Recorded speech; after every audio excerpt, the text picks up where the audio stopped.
but he does have one of the most recognized horses in the game. So, Doofy, feel free to introduce yourself, buddy. Yeah, g'day guys, I'm ready to go. I love that little throwaway about the best horse. It's funny, I didn't actually consider myself an OG, and still have, I still don't think I'm an OG. I've been in the platform for about a year now, coming up to, zed.run's been going for what, nearly 3 years now. So, but I guess in the grand scheme of things, I was only a few users short, of getting that OG status. So look, I come from, horse racing in real life. My name's Christian.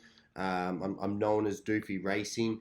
And this is something that I started, back when I lost my job due to COVID. I used to work in tourism at the time, tourism tech and marketing and data, for Australian governments, at working with international brands like Road Trippers and a few others.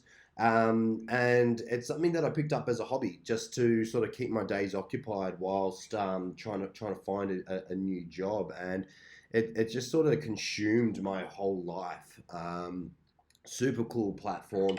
I got my first horse and got my first win after about five races. It took me, I think, 3 or 4 days to actually purchase my first horse, because I just wanted to consume as much knowledge as possible before jumping in. I think back then I bought, Chronic Gangster for 0.17 Ethereum for a Z2 legendary Nakamoto. Had some good race data from its parents, and this is back when Ethereum was like 350 USD as well. So it was a much easier, opportunity for, I guess, to get in back then in terms of pricing. Once I got my first race, he went back to back, one race 5, one race 6, and I was just hooked. I just went out and bought a heap of horses and started racing them, and then started to sort of realize how much data I needed to actually, consume from the platform to have a really good opportunity in racing. And I fell in love with the racing aspect. Um, you know, that to me was the number one thing. I thought it was super cool. We had some really big pools back then as well. They seem to have gone down, which I don't understand, but that's okay. And then once I started breeding my horses as well, I was just like, yeah, this is on fire. Yeah. Dude, that's awesome, man. And just so guys, like a couple people I'm seeing here entering the room. So, Zed, if you want to jump up here and be a speaker, please come on up.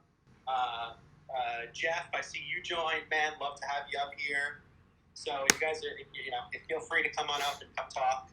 I don't know the hosting abilities here, so I'm not really sure what my capabilities are. But if you want to chat, just put in a request. You can tap the ellipses, I guess, and request to be a speaker, and then I will mostly mention it.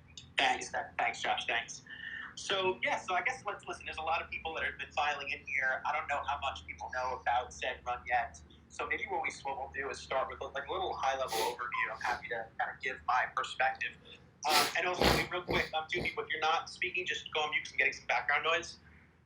So let me just give a little overview. So zed.run is in what I kind of define as this like beautiful marriage of what we're excited about when it comes to crypto, esports, gaming, NFTs, and sports betting, rolled up into this like digital global horse racing game that's like built for the metaverse, and it's just fucking dope.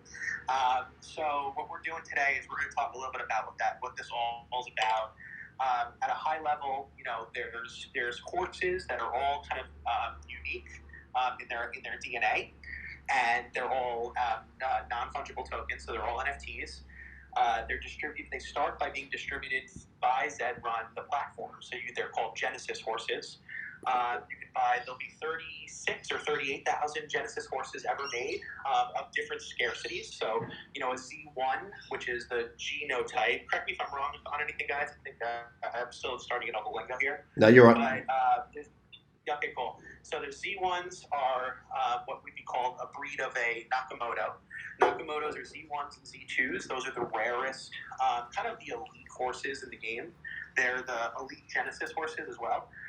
And then from there, there's Z3s and Z4s, which are Zabos, Z5, 6, and 7s, which are Finnies, and 8, 9s, and 10s, which are Buterins. And they kind of go from 1 to 10 in that regard in terms of the likelihood that you have a strong racehorse, strong breeder. But, like, don't get me wrong, I got a Z9. I won 2 races in a row today, and I'm rocking. I got 4 races now, 4 wins under his belt. 25% win streak, a 25% win rate. So you can find some gems down in the Z9s, Z10s, and beyond. And how we get beyond is there's multiple components and facets to this game. So racing is one part of this game. The other side of this game is really breeding and building a great stable. So you can breed horses. We'll get into the details of that. I'm just kind of giving you a high-level overview. Gazette's on here. I'm going to have him talk a little bit about the breeding today, as we have Doofy talk about the racing.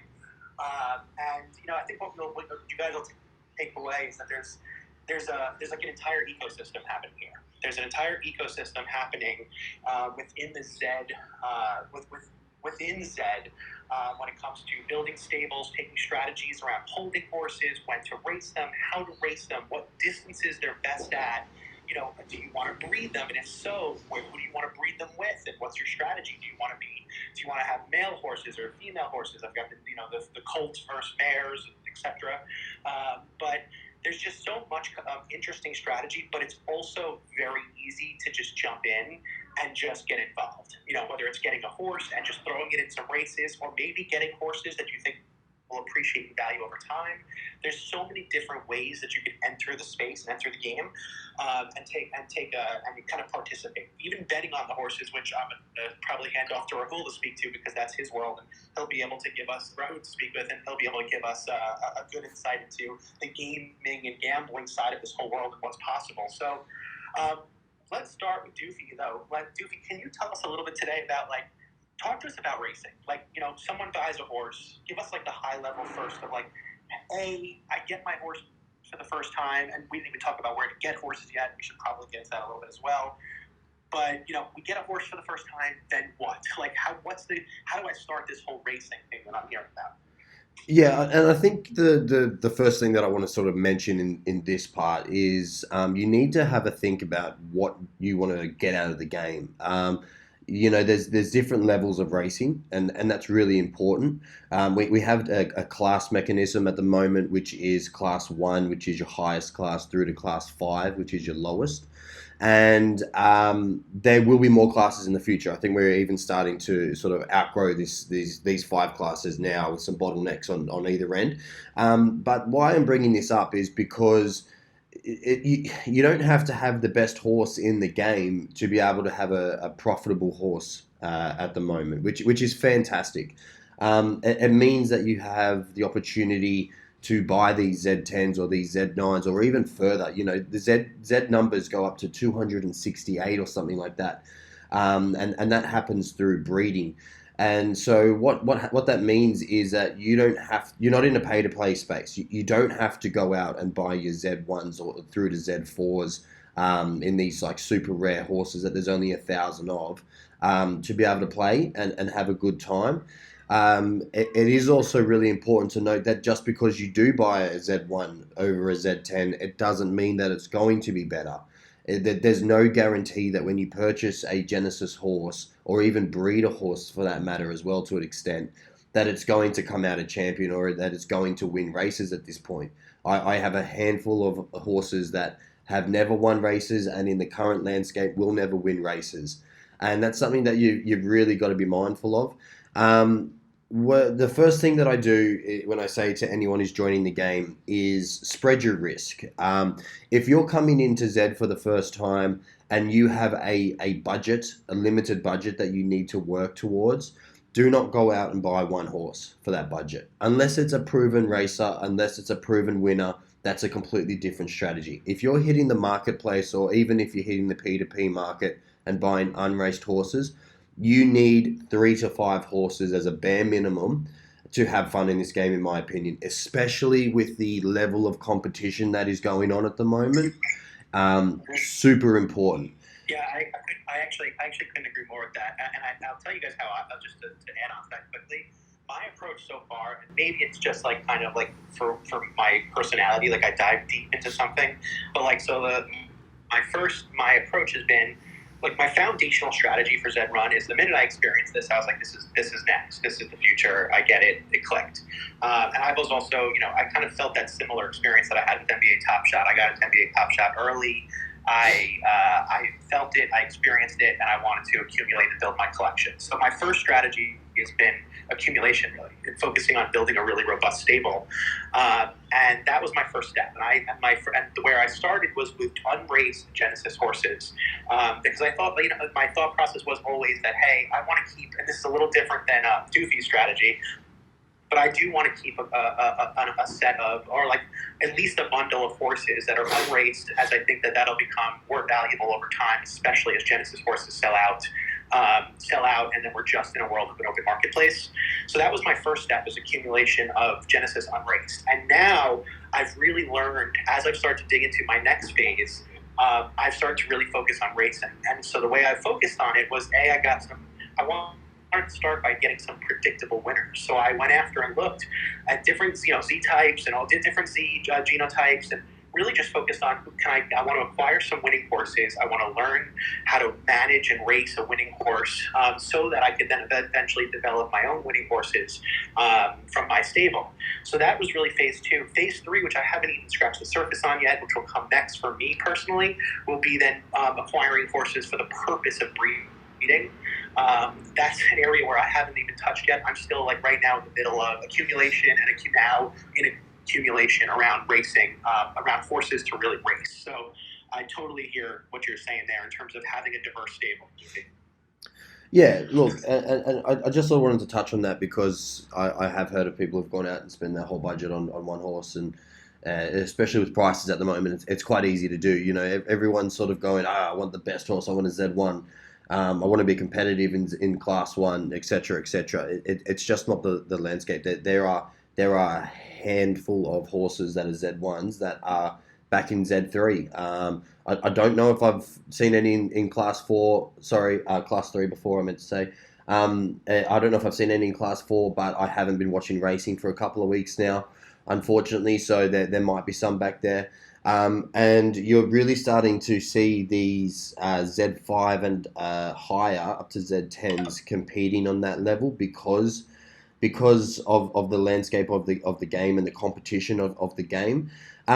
Each genotype, and I'll talk quickly on that in terms of racing, brings on different attributes, in my opinion. I've done a quick blog post into this, and I'm actually scouring through a heap of data to give some really good information for you all about, I'm talking Genesis horses here. So, Z1s and Z2s are your Nakamotos, as Drew said before. Your Z3s and 4s are Zabo.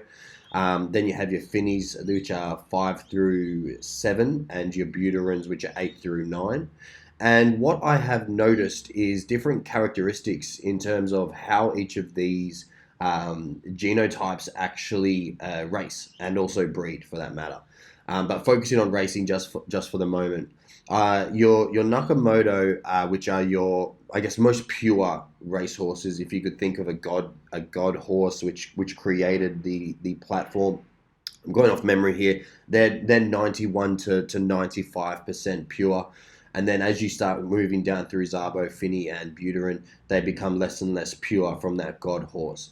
Now, what I have noticed is that your Nakamoto Z1s, and I have owned and sold and raced a heap of these, is that they are probably your most consistent in terms of bell curve. That there's a much higher chance of your Z1 Nakamoto being an average horse if all horses were racing on a level playing field. Okay, then you have your Zabo breed. Genotype, I should say, sorry, which they sort of have a double bell, where, in my opinion, they have a higher chance of being a good horse in comparison to your Nakamoto, but they also have a higher chance of being a really bad horse in comparison to your Nakamoto. And there aren't too many Z3s and 4s which are just kicking around in averages. Like, I've got 30 Zabo Genesis horses, and I have only a handful which are good, and the rest of them are just unraceable. So just to give you guys an idea of what that looks like. Finnies, I think you start to your lower end, and they work in a similar sort of regard to your Nakamotos, and I think that they actually are quite closely linked. But the average of that horse is sort of pushed back towards the not so good races. And again, I really want to just tell you guys, just because you have a not good racer in what I'm talking about here, in a level playing field, I'm talking about every single horse racing against each other, doesn't mean it's not a winning horse. You can get a Finny that is an absolute class killer in class 3 and 4, and maybe once it starts to get to class 2, it starts picking up a couple of 12ths and then gets classed down. But you will still pick up a heap of wins in class 3 and 4, and you will be profitable on that horse. Hey, dude, let's explain classes. Let's explain classes for a second, because a lot of people have probably, that's the first time they might be hearing about it. So, like, quickly, when you're doing your first race, the first race you'll ever enter is called a Griffin. It's kind of a race that's going to just help place you into your original class, but you also start with a set of points, depending on your genotype. And those points, as you accumulate more points by coming in first through fourth, or lose points by coming in 9th and 12th, you can move up and down classes. So let's say for example, I had a Z9. I think he started in class 5 or class 4, something to that nature. But he's won a few races and came in second and came in third.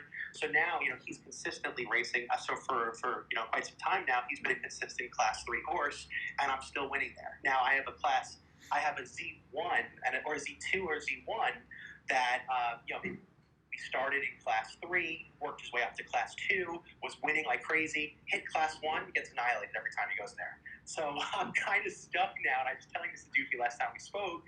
I'm like, what's the play here? Because if I keep winning in Z2s and Z3s and I move up, then I'm going to keep getting losses and getting into Z1.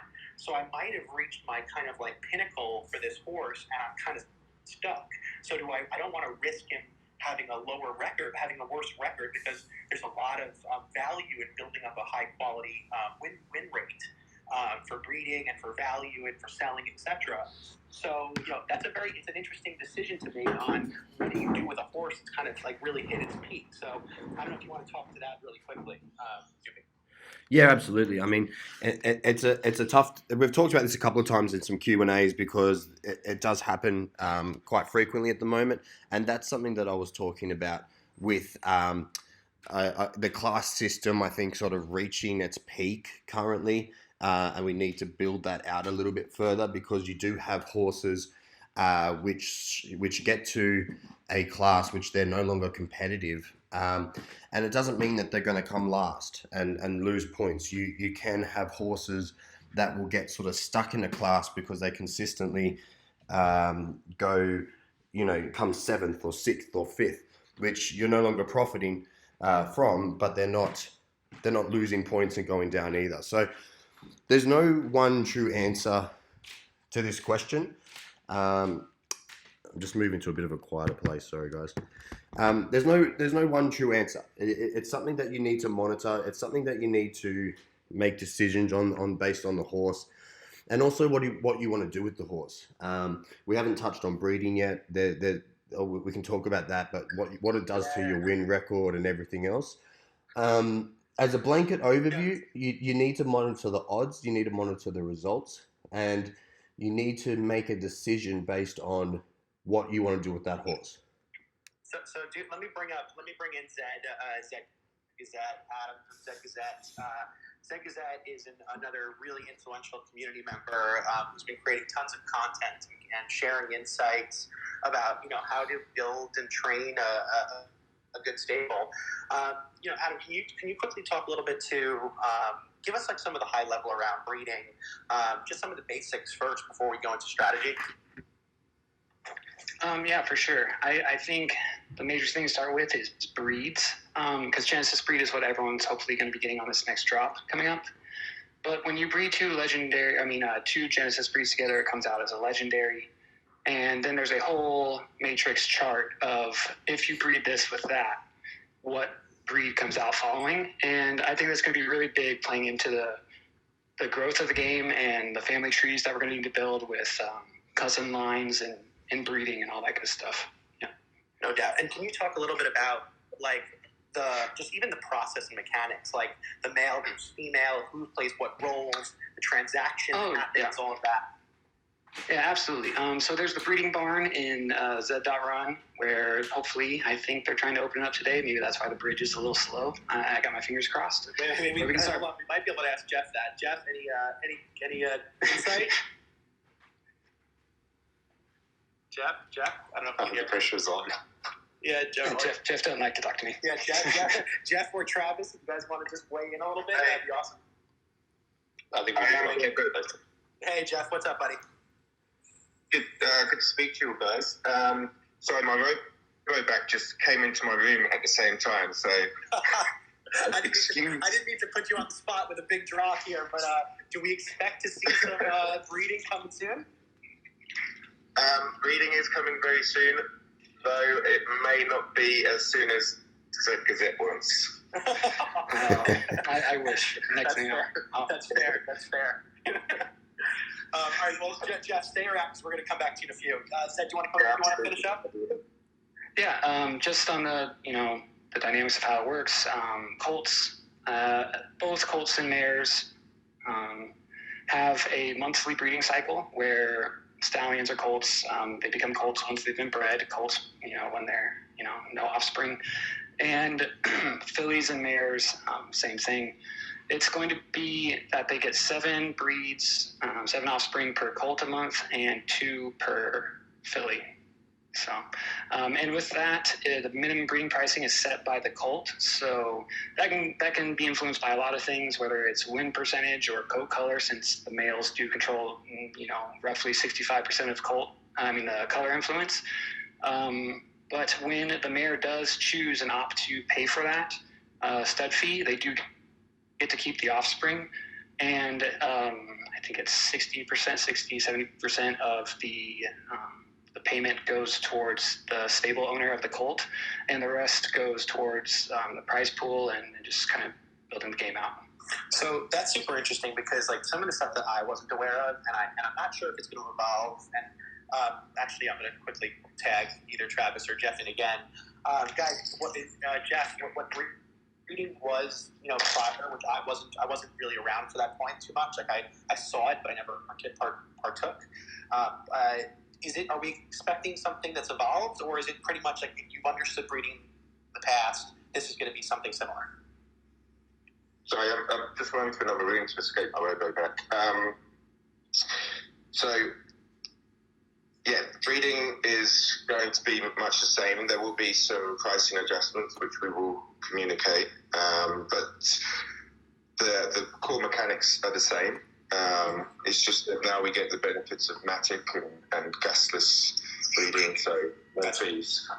Yep, that's total game changer. So what was interesting that from my perspective when I was learning about breeding was the fact, if I have 2 horses that I want to breed together, I can't just be like, okay, you guys go in the back room, get it on, and I'll pop out a baby and it'll be mine. Like, it doesn't work as simple as that. Like, you could actually risk, because if I only want to have 1 horse made by my horse, you can't just do it. Like, you have to almost publicize that your male horse, your colt or your stallion, is ready to be bred. So can we talk about that a little bit? Because that's an interesting, complex part of this that I wasn't aware of, and really takes some strategy. Do you mind if I jump in here? I absolutely love breeding. I call it my mad science lab.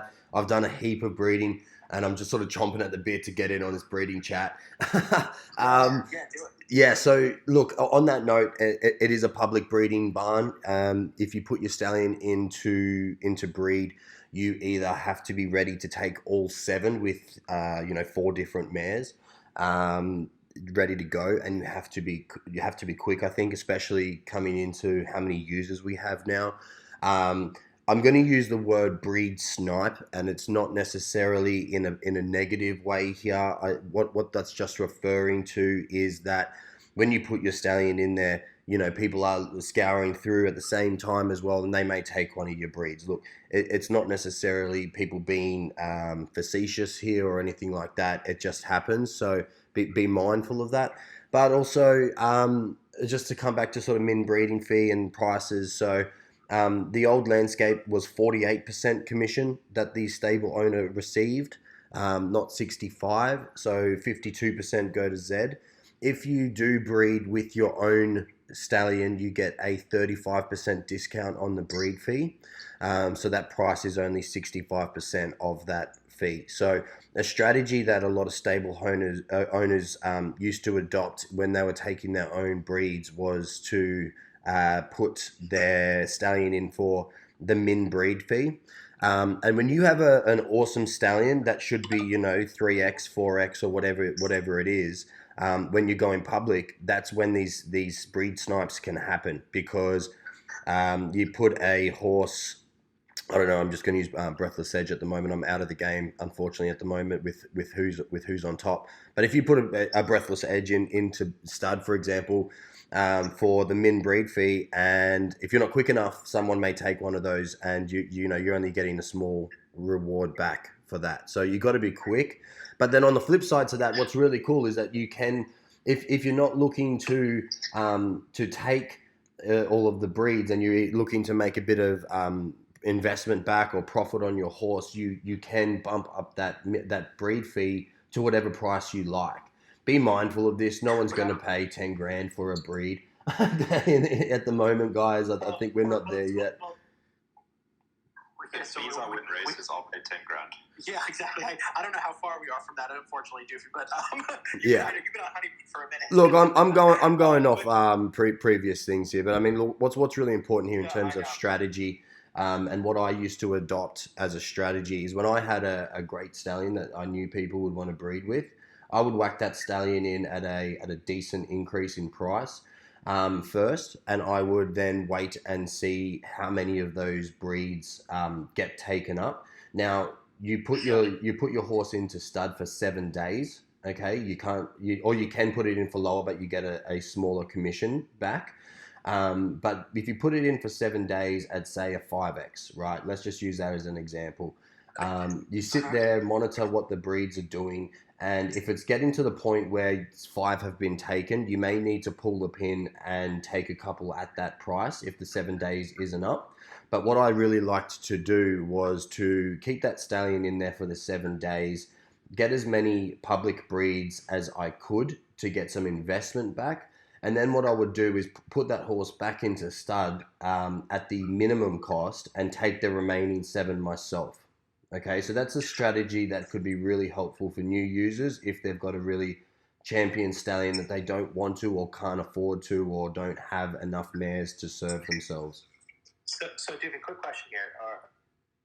And I'm just like, I've heard mixed strategies here on this. So one is that some people feel like, hey, I want to have as least amount of horses, at least as amount of offspring as possible, to really have control of my bloodline. So like there's some people that either maybe just want to have 1 or 2, because if they have 7, 14, 21, 28, offspring, the offspring themselves become diluted and become less valuable because they're not as unique of a bloodline. So there is also some nuance there. You know, part of me was wondering 2 things. One, if you put a horse up for breed and 1 or 2 of them he gets bred 1 or 2 times, can you take him off? Does he have to wait the full time period? Not at the moment. It has to stay in there.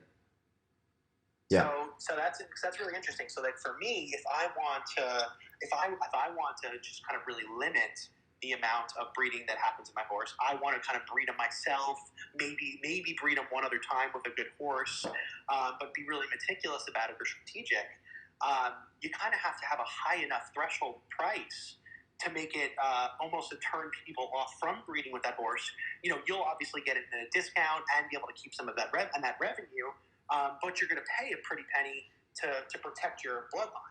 Am I right about this? No, you're absolutely right. And not only from a public breeding, but a private breeding point of view, that's something that, you have to be mindful of. If you do want to get a couple out, you really have to sort of understand the landscape and what people are willing to pay, and keep your eye on this and in what's happening in the market. But if you've got an absolute killer horse, I'm not sure if Dez is a filly or a stallion, but that horse, from what I've seen in limited racing at the moment, seems to be up and about at the moment.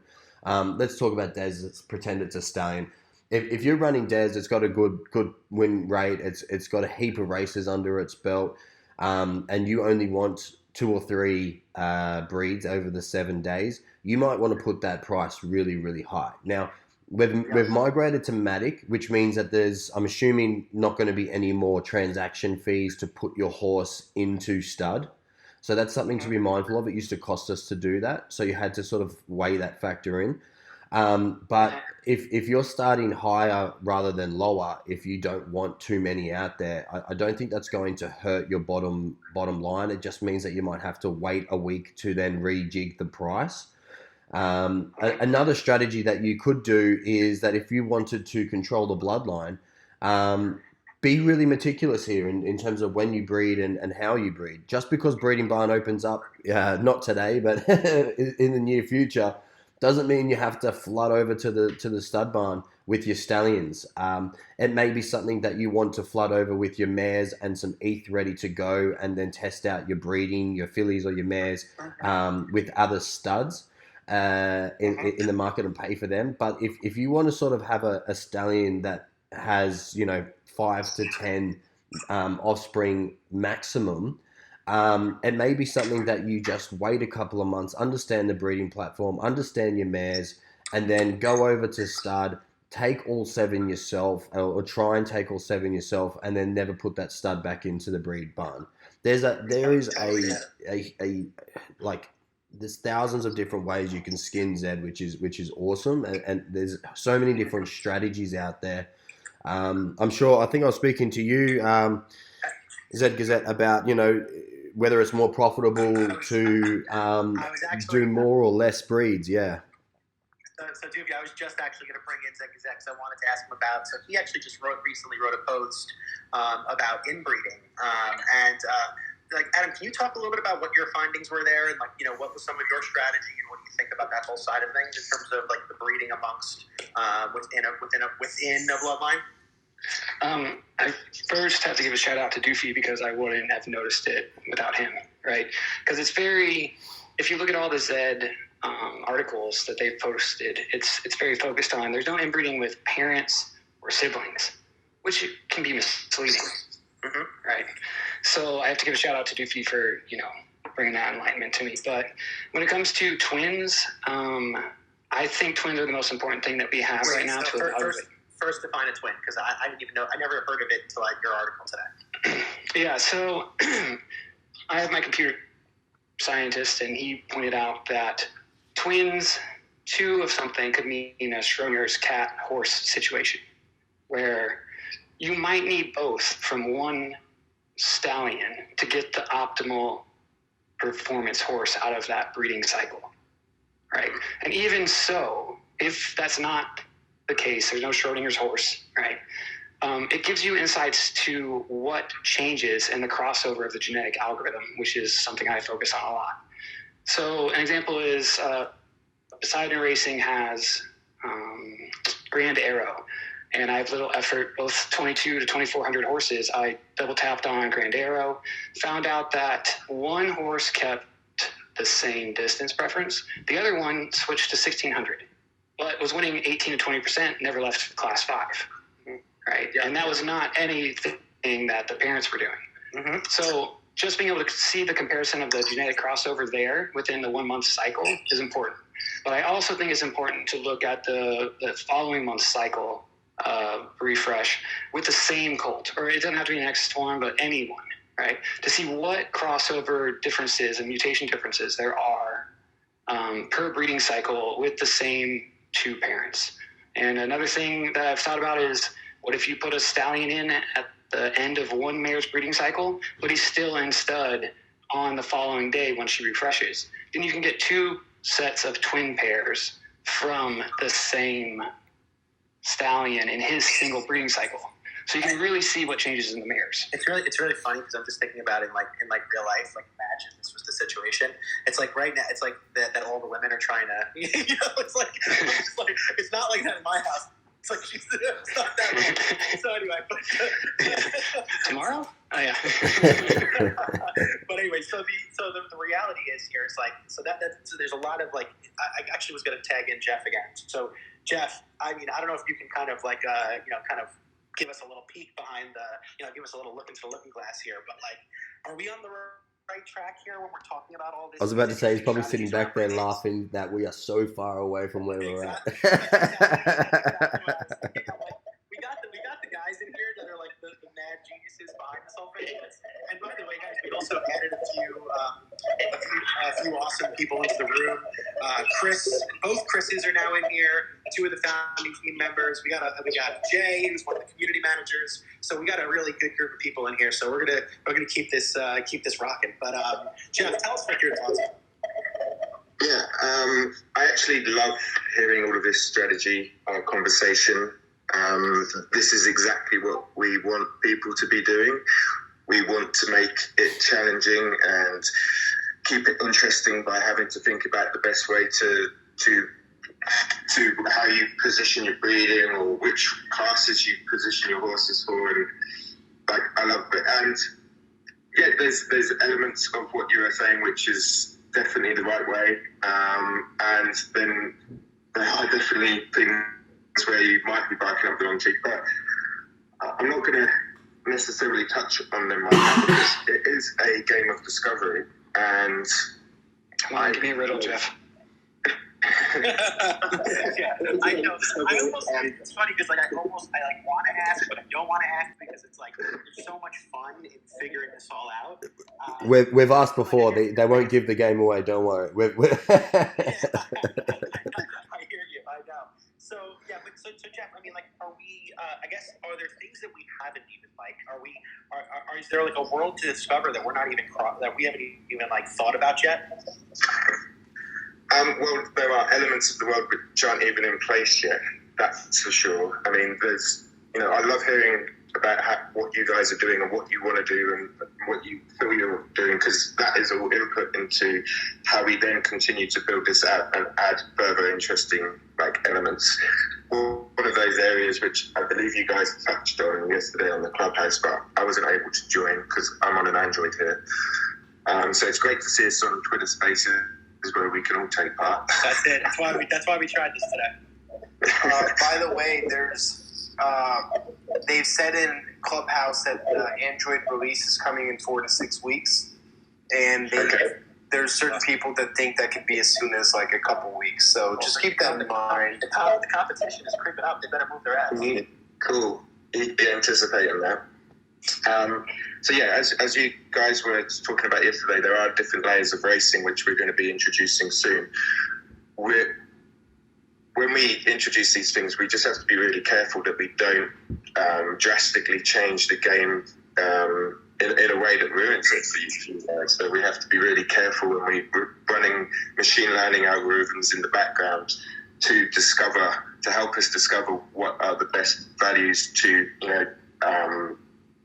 introduce surface preferences and introduce gate preferences and bring in weather and all of those awesome things that are just going to add that extra element of thinking and challenge. Yeah, and I think what was really kind of like just refreshing for me to hear when we were doing the Clubhouse recently was what Rob was saying, that we no matter what we introduce, we always want to make it so that someone can come right into the game and have an equal chance to win. And I think that's like a really powerful concept. I've talked to Rob and Chris now, I've been up till 3 a.m. quite a bit since I met these guys. So the Australian clock is really messing with my whole schedule. But, you'll know from about 30 seconds of talking to both of them, this is a very community-centric vision. You know what I mean? Like this is, and it's reflecting in what Jeff's saying right now. You know, they're in here with us, like not just, you know, sharing about the game and teaching us about it, promoting it. They're, you know, they're taking the feedback that we're giving and they're hearing the strategies and the insights, so they can also help guide this game to reach its like maximum potential, which I don't think any of us have actually fathomed what that possibly is yet. But it's going to be from what I can tell right now, it's going to take all of the community to get that game to that full potential, which is like, you know, a really exciting thing because we know they're listening, which is cool. So kudos to Jeff, kudos to the rest of the team. Let's I just wanted to just also jump back to something Doofy was saying in terms of, say, the classes are maybe seen their time or there's not enough of them yet. So one of the features which we're eagerly working on in the background too is the ability to create different types of races which are not just driven by your rating and your class. And so we might be able to put rules in place to say, hey, this class is only for Genesis horses, or this race is only for horses which have been bred, so no Genesis horses allowed. So we'll be able to put all of these interesting rules in place to give other options. That's so interesting. So, like, do you foresee there being an option where, like, hey, you need to have a 10% win rate to enter this race? Is that something that's possible? Yes, absolutely. Like, we foresee maybe some massive races, which, say, when we've got a leaderboard in place, which is also coming soon, that you'd be able to pick the top 12 horses off that and put them into a mega race. Hey, Jeff, while we have you talking real quick, I just wanted to make a quick pivot. Can you talk a little bit, because the community is obviously like super engaged, super active. We're starting to see some like people building different kinds of data products, and we saw this also in NBA Top Shot, where some of the third-party apps that were being built, leveraging the data of the game, really took the whole ecosystem to another level, like the Moment Ranks and Evaluate Market. A lot of us are coming from Top Shot and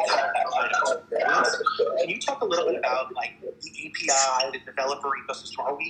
Are you guys like supportive of us building products and kind of like building products around the data and around the game? Yes, absolutely. Short answer. That's something we're all very passionate about, is providing the data so that the community can spin that data and put it into a format which they see fit for the community. And then we learn from that, and we then ensure that the product covers the data in the way that we feel the customers want to see it as well, based off the way that the community is using it. So yeah, the API for everyone to use, and I'm very keen to have feedback from everyone that's already using it so that we can put that into the next iteration and make it more usable as we go forward. I hope you heard that, buddy. Yeah, Jeff, I'd love to talk to you offline, because I've most definitely been digging into the data like the past 2 days. I've been up since 3 a.m. just to give you an idea. So yeah, no worries. Reach out. I'm here. No doubt. Thank you, Jeff. Hey, Drew, before we sort of kick on and get to new topics, can we just circle back to breeding quickly? Because I think there's some strategies and sort of key points that I think haven't been sort of spoken to the new users about here, if that's okay, just for a couple of seconds. Yeah, let's roll. For everyone, look, it's an exciting talking point, because the majority of the users currently have never experienced this, and I'm sure everyone's eager to sort of get out there and test their best races in the breeding barn. A couple of quick tips: think 3, 4, 5 moves ahead, not just one breed. And what I mean by this is to sort of cycle back again to this inbreeding that I sort of uncovered and sort of fell over, and I've had a chat to Zed and a few of the other guys, and we've sort of started to dig this out. That was an accident. I was sort of up late one night having a few beers with everyone, and we were in the mad science lab and trying to work out some cool things. And I've got this horse, which I call Atari, but it's a tar with an exclamation mark, which is a killer racer, right? The problem is that it is an elite horse. I won't dig too much into that, do a bit of research into what that means and how you get there. But essentially what that means is if I breed that horse again, it's moving to a cross. And that's becoming the second most unrare and most undesired, I guess, breed. There's not enough data on my end. There might be on other people's end to actually suggest whether or not an exclusive horse outruns an elite or a pacer or a cross. But what I'm talking about here is that if I had known before about inbreeding, I would have done that horse completely different and hopefully had that inbreeding and that champion breed bloodline into an exclusive, ideally, so it had at least one more breed left in it. How I came across breeding this horse was actually pulling offspring from Breathless Edge from different mares and then breeding auntie and uncle and niece and nephew together. It didn't work every single time, but I had this sort of super freak racer that came out of it with multiple breeds and multiple genes from Breathless Edge inside it. Which it actually doesn't run at the same distance as Breathless Edge. It's the same color, but it just hits the track and it has a high win rate, good odds, and it's quite low down the bred line of rarity, I guess I'm going to call it. And so when I say think moves ahead, you really need to study the matrix on what your horse will become, whether it'll become a legendary exclusive. For example, there is a way to hold a horse at exclusivity. Poseidon Racing came up with this, or sort of brought it to light, in that if you were to have a filly or a mare at exclusive level, you can then rebreed that with a Genesis level, and it will hold its exclusivity, or its exclusive level. If you were then to get another filly at exclusive level, you could then breed another Genesis horse into it. And so what I think is going to really change the game in the future in terms of these bred horses outperforming Genesis horses is when you have a horse that is 10, 15, 20 breeds down the line and they have all of these champion Genesis stallions bred into them, what that's going to do to change the game in terms of racing and what that horse is going to be able to do on the track. I think that's where the game's going. If you were to just, yep. No, continue. Yeah, if you just sort of go at it and keep breeding, you can miss opportunities. So I'm going to have to, it's going to be harder now because I did sell Breathless Edge, but I still have a bit of that bloodline left, thankfully, especially mixed with Ducky Melon. Some of my strategies is building that out and building these champion races in, and then even I've been buying up Papaya Whips so that I can breed an element of super rare coat color into that. And, that's my first $2 million horse in a couple of years, and I'm going to sell for is that super rare coat color bred with champion bloodline that have proven track records all the way through the gene pool, that if you get that horse at an unraced level, you're going, this thing is so well bred, it is a super rare color, and that it demands that price tag, right? Now, it's going to cost a lot of money to get there. It's already cost me something like 30 ETH to just buy up these super rare coat colors. And so that's where you really need to sort of go, right, instead of just going off to breed barn in a couple of days or whenever it's released and just having a whack, have some fun with it. To by all means, don't let that not happen. But if you have these champions that you want to build the best horse in the game, and again, this comes back to what do you want out of Zed? Do you want the best horse in the game, or do you want to have some fun and make some money and have a cool community? But if you want that best racehorse, you really need to think into the future. I'm thinking 10 breeds into the future with this horse, right? So just be mindful of that. That's awesome. No, that's fantastic, and I think it was really cool that you skipped the $1 million milestone and went right to 2. So I'm all for that. Ducky's worth 1 million. That's the thing, right? So if Ducky's worth 1, yeah. I got you.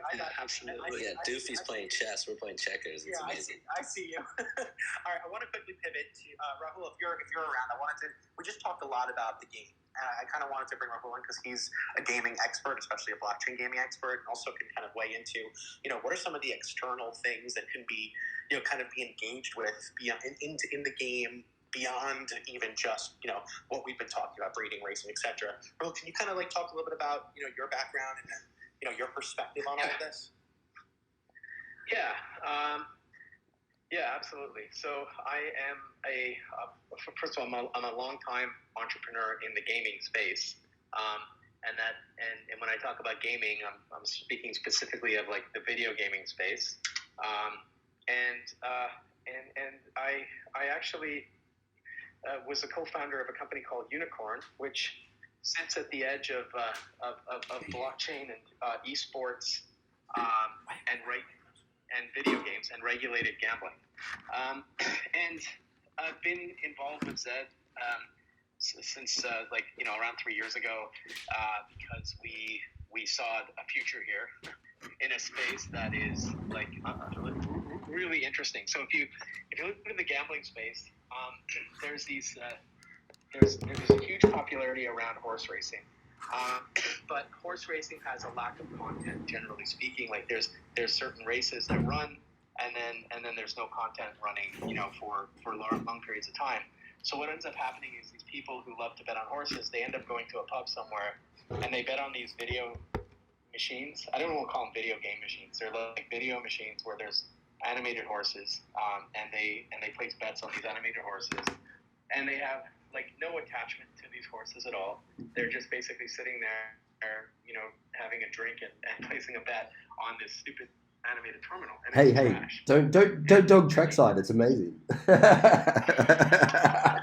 friends love that stuff, man. They will sit there in Vegas at 4 in the morning, drunk out of their minds. I'm joking.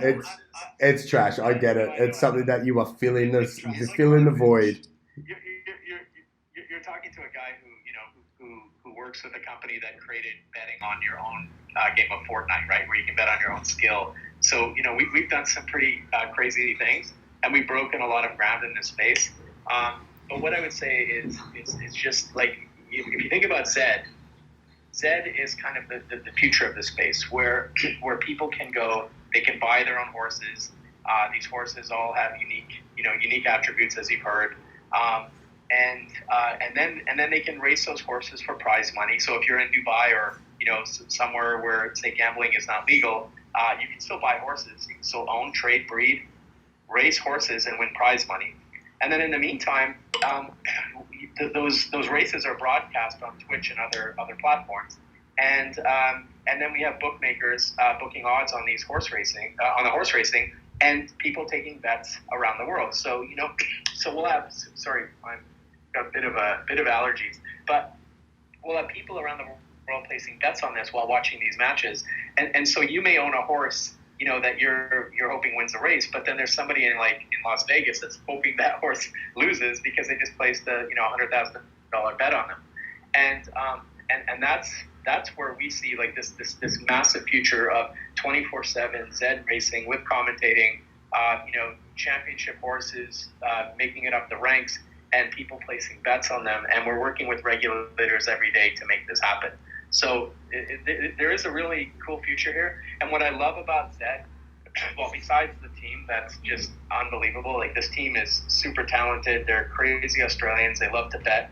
As you'll see, like Chris is on this chat right now as a listener. Yeah, Chris, feel free to come up here, by the way, buddy. He won't. He just likes to listen. And the reason why is because he wants to hear what the community has to say about the product, because he's actually gleaning ideas on how to improve it based on community feedback in real time. And that's what I love about this company. This is the kind of shit that they do. And they do that with not just the community and the product, but even with their investors on how they should grow the business and that type of thing. So, anyways, I hope that kind of gives you a good summary. But my view of it is this is like the future of wagering entertainment.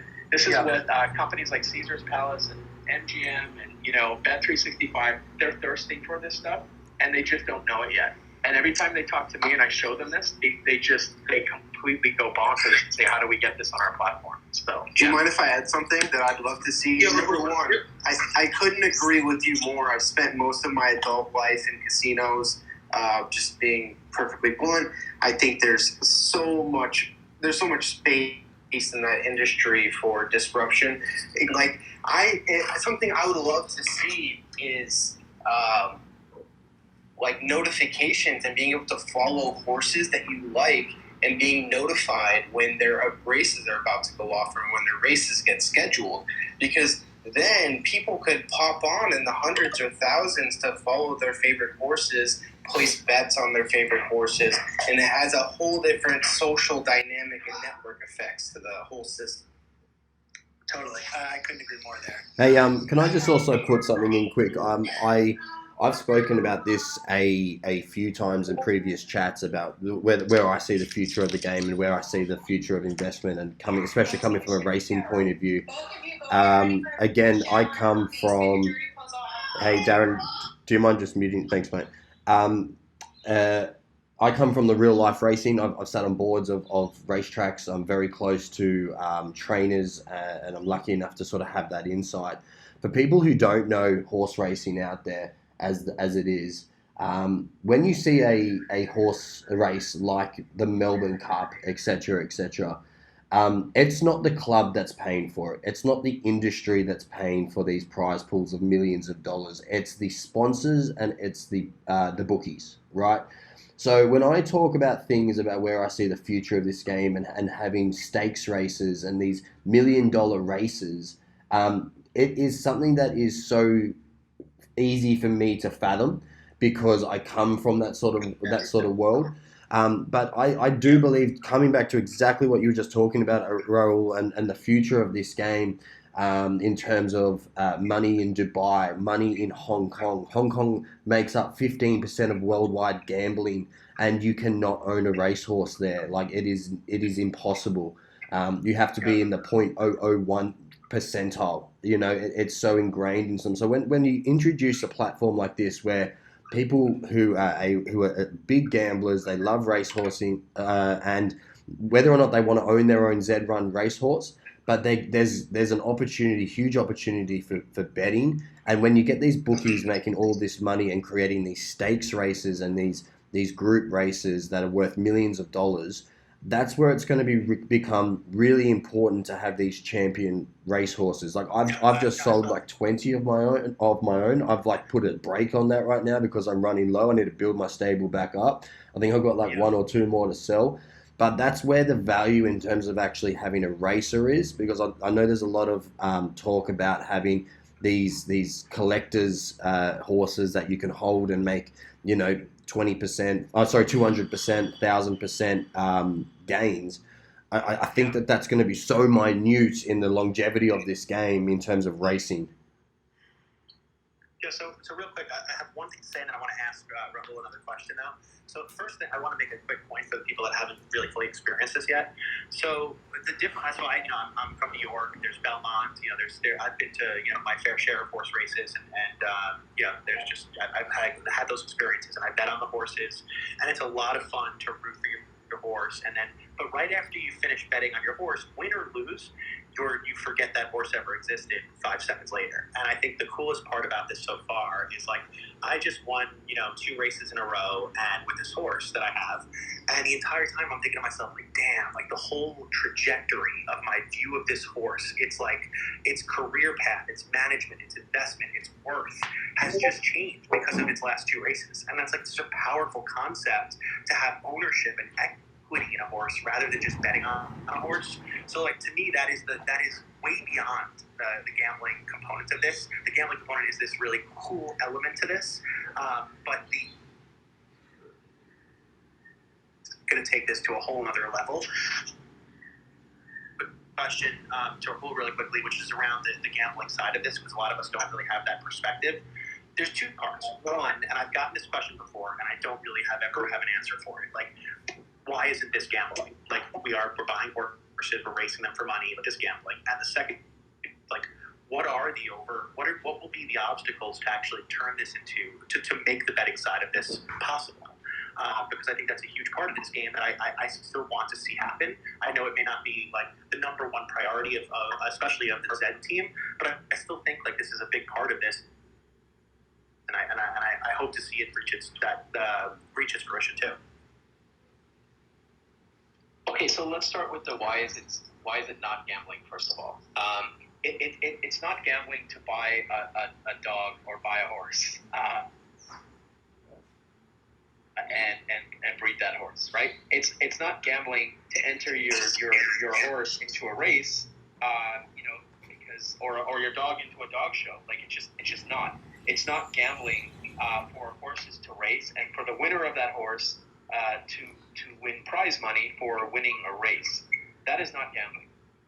Gambling is when people watch the event as a spectator and they're looking at the odds.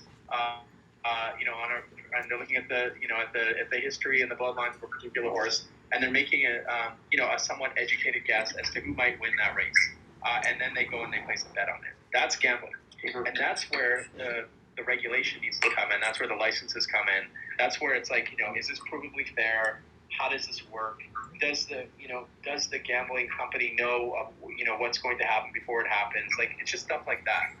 And it's very easy to get through that from a regulation standpoint because, we've done it before with other games and with what we're currently doing. So that's called spectator gambling or sports betting, which requires a specific type of license. Then there's skill betting. Skill betting is something completely different. And look, I know the guys at Zed are thinking about how this could be a skill. That's what I was trying to figure out. Like, my argument was that this is a game of skill, but I don't really know if I can define that well yet. If I can back that up. Right. So look, the skill part is really, at this point, it's really about understanding, the bloodlines, understanding what breeds work, with what, or what lines work with what when you breed them, understanding, how to coming up with some strategy in terms of what races they should enter against what type of horse, that type of thing, and how to win races. That's a skill. As far as like on the betting side, I'm just going to give you an example in the video game industry, just so you can kind of grok it, because we're already doing this today. Yeah. So we have a product that at Unicorn where people can bet on their own skill playing a game of Fortnite. Where, for example, instead of you betting against me, which is also considered sort of like a skill type thing, but it requires two sides to the bet. What happens is you load up your Fortnite, and we give you betting markets on your own skill by yourself. So we'll say, hey, you think you're going to make 1 of 100? We'll give you 7 to 1. Place your bet, and it's just that simple, right? I mean, you can't argue that it's not a skill for you as an individual to go into Fortnite and win the 1 of 100, right? Or to go into a game of League of Legends and win your next 3 ranked games, and we'll put odds on your chances of doing that. That's actually a skill, and it's a unique technology that we have at Unicorn where we can actually operate that in over 40 states in the U.S. because it's a game of skill. That's super interesting. In terms of Zed, Zed can operate anywhere in the world from the standpoint of, buying horses, trading horses, breeding horses, racing horses, winning prize money, that type of thing. In terms of the gambling aspect of it, there's tons of bookmakers out there. Anyone that I've shown this product to is asking when and where and how can I get this on the platform, right? Of course. So there's going to be a lot of regulated betting. The question is, how do we integrate skill betting into it? And I can't answer that yet. Yeah, of course. I mean, when I first saw it, I was immediately like, damn, like I want a sports bar in Brooklyn where I can go with my friends, put my horses in races, bet on them, race on them, drink some beers, order some wings, and have a great night. Like, that sounds like an awesome time to me. It seems like a no-brainer. But I looked, and listen, there's an interesting timing to this because a lot of the regulations that are evolving to welcome sports betting and online gambling back into the fold. So I think that we're probably heading in the right direction, and the timing might really work perfectly. But I'm sure it's not going to be that easy, of course. So I wanted to. So let me first but it's 6:13. We're having an awesome conversation, guys. We have people here from like all around the Zed community. We have Zed evangelists. We have team members. We have founders. Just to quickly reset the room, because we got a lot of people joining now, I've been seeing. We're talking zed.run. Zed.run is a blockchain, a horse racing game that's built on the blockchain, NFT horses, where you can race horses, own horses, breed horses. There's an entire ecosystem that's building and developing around this horse racing game. And so we're diving into it today, just talking about some of the different complexities and interesting opportunities and strategies. One thing yep. So I pinned a tweet up above about the drop on Friday. I thought people who are new to Zed.run might want to know about the 2,000 racehorses that are coming up. And that might be a good way to segue before you jump into your next question. Absolutely. So that is, so to talk to that really quickly. So this Friday, and thank you guys for making the time zones easy for us to understand, by the way. I don't know if that was Chris Everlard's idea as a creative guy, but I'm just going to say that was a really, it was a nice little easy way for us to understand it, because the minute you throw up Australia time, I'm sitting there like counting on my fingers what the heck that means. So anyway, there's going to be a drop. It's a mega drop. It's happening on Friday. What drop means is, it means they're releasing more Genesis horses into the market. There's only going to be 38,000 Genesis horses. There's a scarcity level where like there'll only be forever's like 1,000 Z1s and 1,000 Z2s. After this upcoming drop, we're going to be down to probably maybe 15% of Nakamoto's left at best. Trav, can you confirm that, or maybe Jeff or Chris, can someone confirm? We'll probably have about 15% left. Someone on the team. Without giving anything away, we have 400 of each left right now. So I'm not sure what the drop is going to look like just yet. Nothing's set in stone, but I would say 15% is a good guess. Thanks, Jay. And by the way, guys, Jay's the man. So Jay's joined on the. If you're in the Discord, Jay's been really helpful as a kind of facilitating and help navigate the community. Listen, like, no matter how we slice it, this is still the crypto world. It lives in Discord. It lives on the blockchain. It's going to evolve beyond that. There is no doubt in my mind. But it's been very helpful for me to be able to help bring my friends into the community by helping them get horses from other community members. And Jay's been a really a great influence in helping bridge that.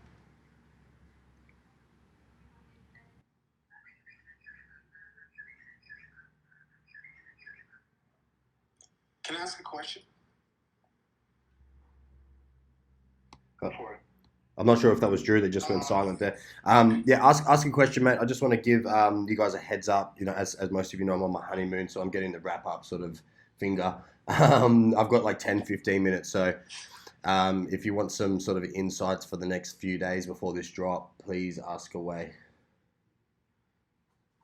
I was just going to ask briefly if someone wanted to speak on the actual drop process, because I know there's a significant demand for this sort of drop, and in the future, is there any plans to try to sort of implement a different sort of drop system if, the system fails or anything of that nature? If one of the Zed team would love to take this, I'd love to hear it as well. Yeah, I'll jump in here.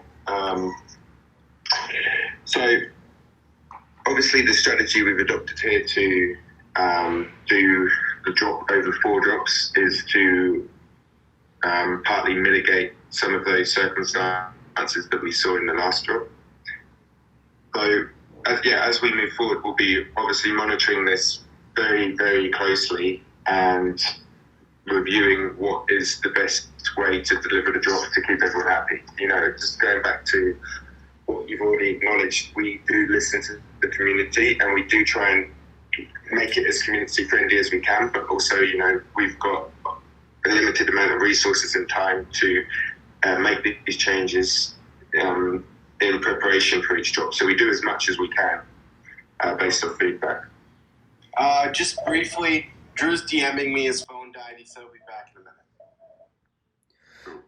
Thanks for that. Thanks, Jeff. I guess I just wanted to sort of find out from a stable owner's point of view as well. I noticed that we're going from a 500 to a 2,000 horse drop. I understand that's due to demand, obviously, at the moment, and getting horses into stables that don't necessarily have an opportunity to get into them at the moment. But is there a vision on when Genesis horses will be sold out? Because at this rate, it was going to be a year at 500. Now we're jumping to 2,000. Is it going to keep increasing? We're going to be sold out of Genesis horses soon. We'd like that to happen, of course, on our side. That would be a good problem to have. And we will continue to sort of drive the demand that is, I guess, drive the drops towards the demand and just adjust them accordingly. But I can't answer that right now. I don't know. It's as much as you know. Yep. Right now. That's all good. And then just finally with these 4 drops, obviously coming in different Z levels.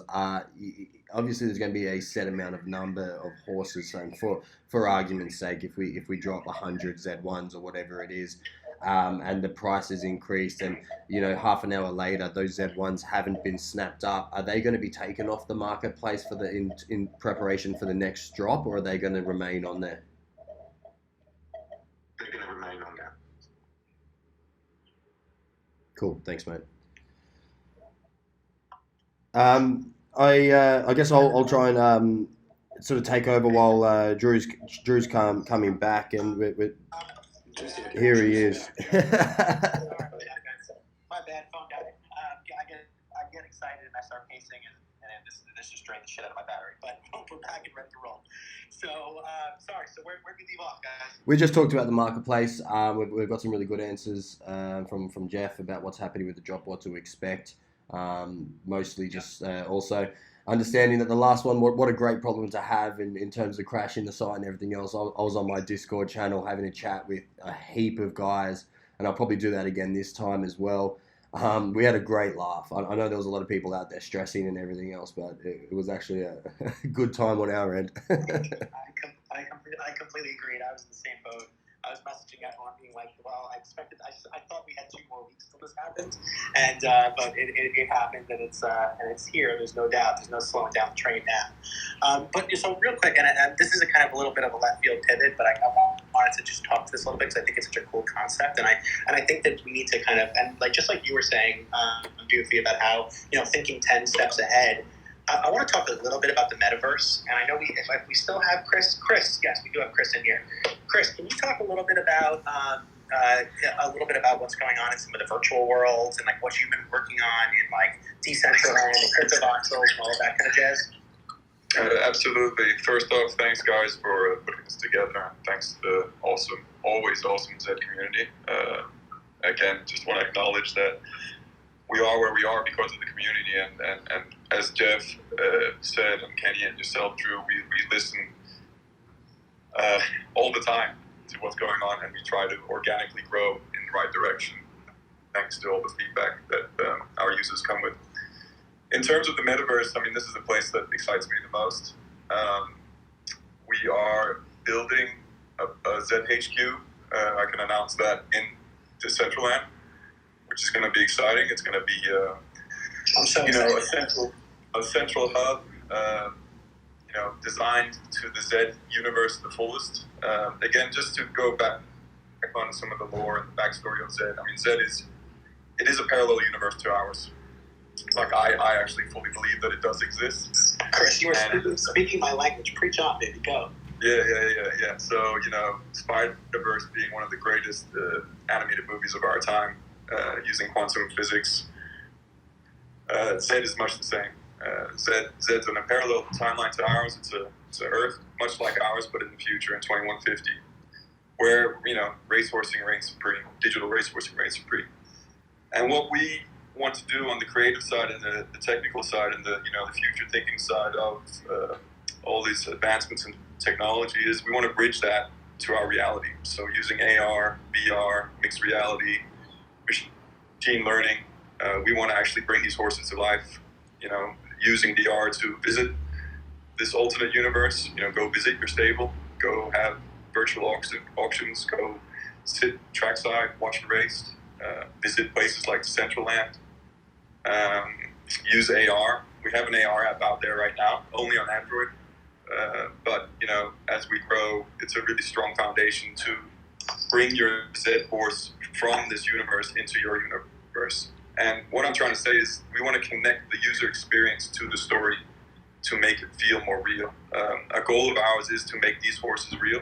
It is to make them living and breathing on the blockchain. Digital DNA is a term I often throw around.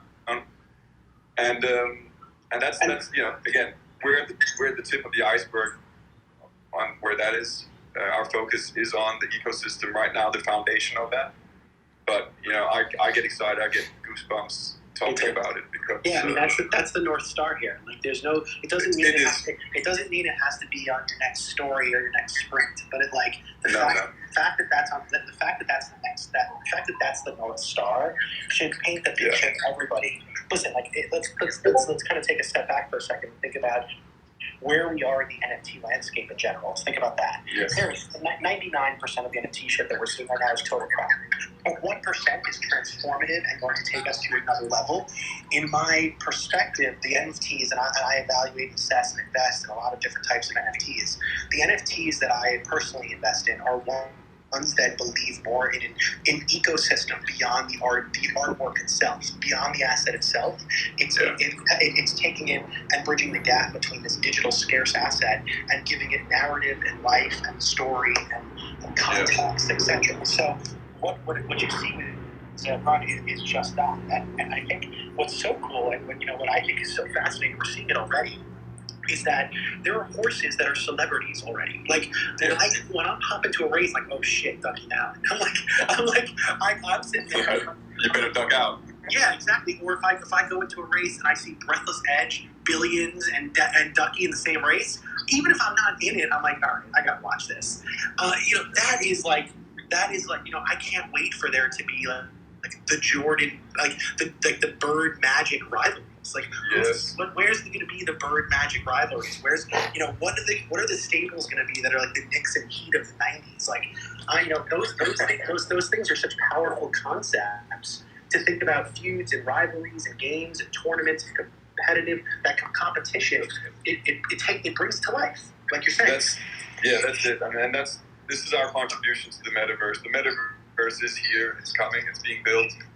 And it is exactly a digital replica of our reality, just in the digital space. It's a layer that lays beyond and below us. Yeah, Christian, that's that. Sorry, continue. No, and what you're talking on there about sports and the fanaticism in terms of the Bird Magic era, the Jordan, the Pistons, all that. It drives a craze and it drives hype, and it's all real. But it's still entertainment. It's still sports. It's still athletes being paid to entertain at a bottom level. And Zed is no different, and digital video games is no different. You get the same hype in a stadium in Korea when they're playing, Call of Duty or whatnot. So yes. I got a really quick question. What's up, everyone? Hey, Mondo, I'm just going to quickly say I've got to jump off, guys. Really appreciate you guys stopping in and having a great time. I'm going to stay on here on mute because I'm actually doing a really shitty recording of this onto my Mac for people who couldn't make it as well. So thanks for putting this together, Drew. Josh, you're a legend for organising this at the 11th hour for this chat to happen. I've just hit you a follow, man. I'd love to have a chat offline, but thanks for dropping in, Chris and the team and everyone. I think this has been one of the best chats we've had so far. Not much Q&A going on, so I might set that up in a couple of days for people who wanted to ask some questions directly before the drop. So just listen out for that one, but cheers again. Dude, appreciate you taking a break from the honeymoon, buddy. Enjoy yourself.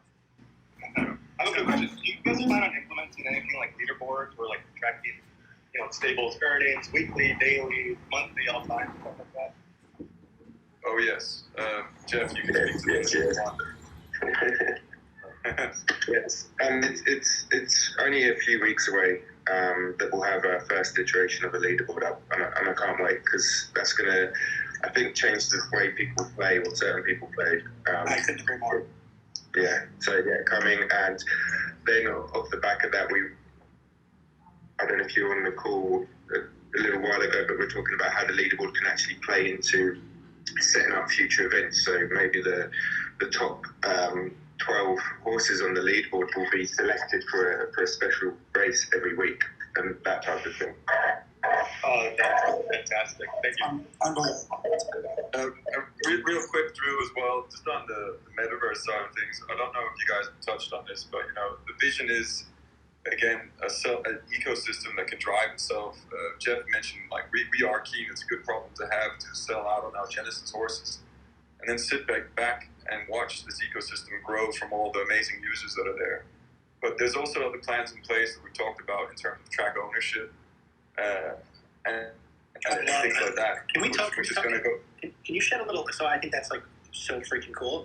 Can you shed a little light? Because to me, track ownership is the real estate component to this, and I just think that's exactly. And I think that's such a cool idea and concept. So like, I'm super stoked about that. Can you talk a little bit about like what that'll mean?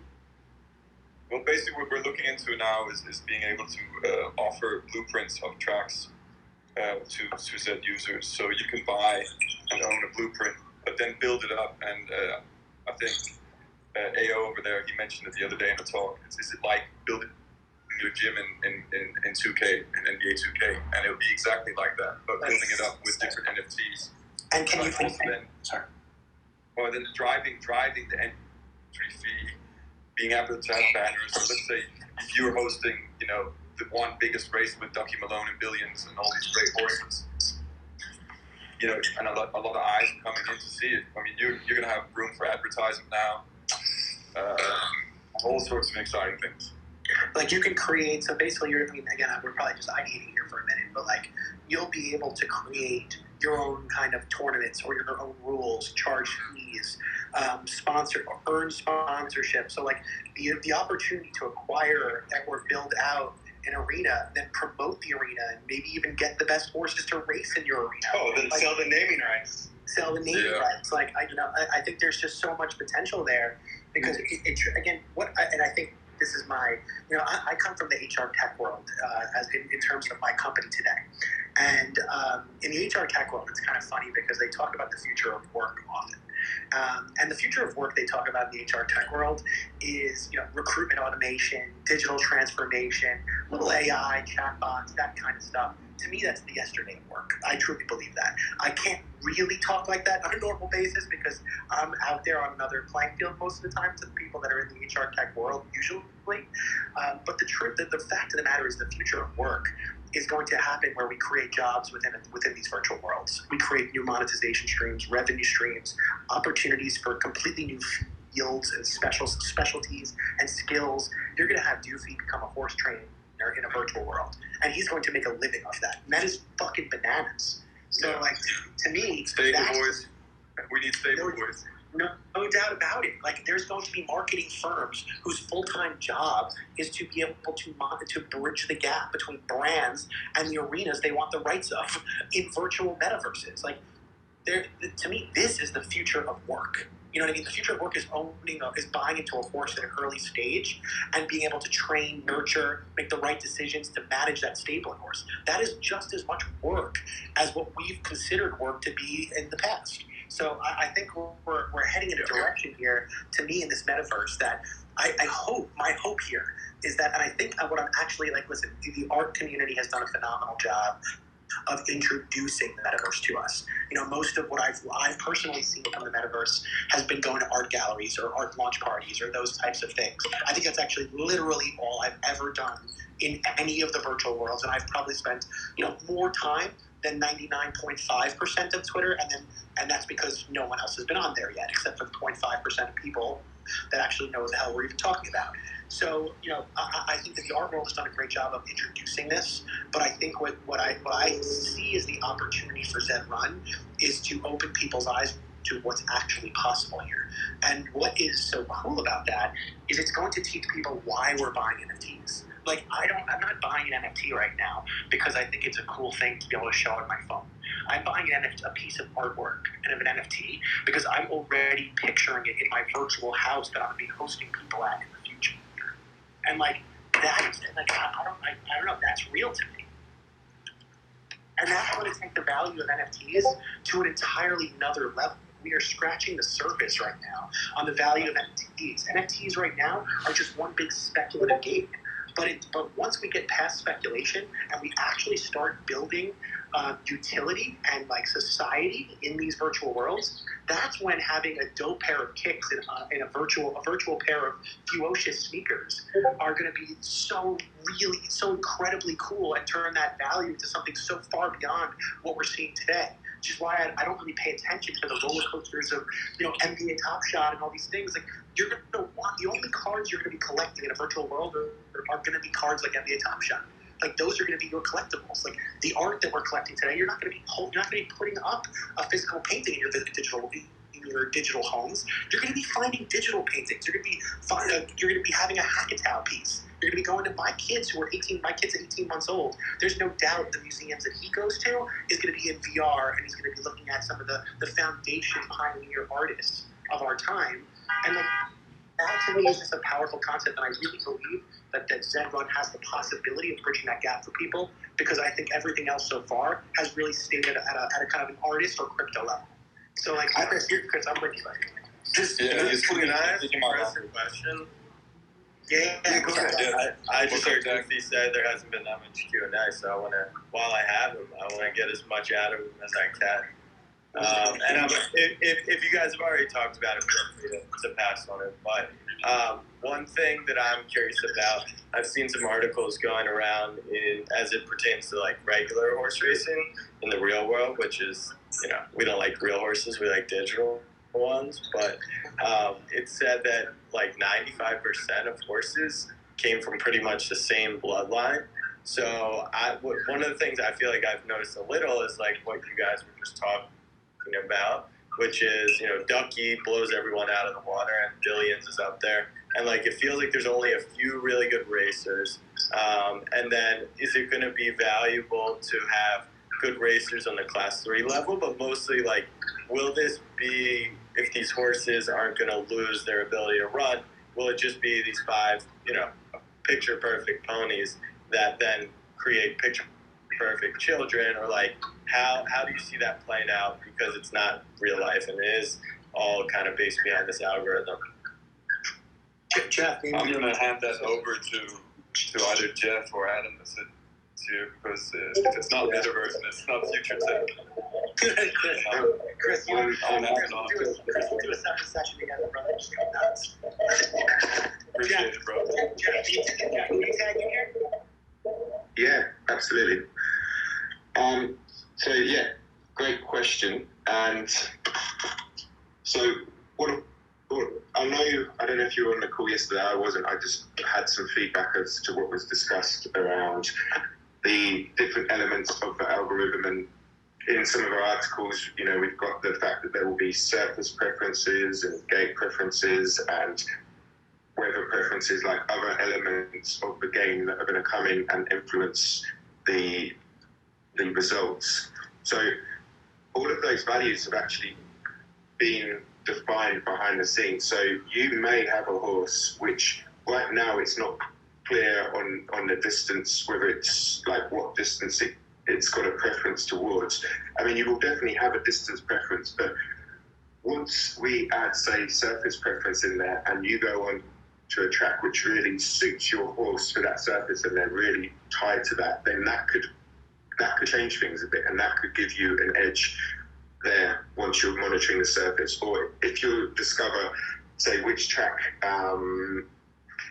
say the best gate for a certain track, and you discover that, again, that could give you an edge and start allowing a horse that wasn't previously winning to start winning. Does that help?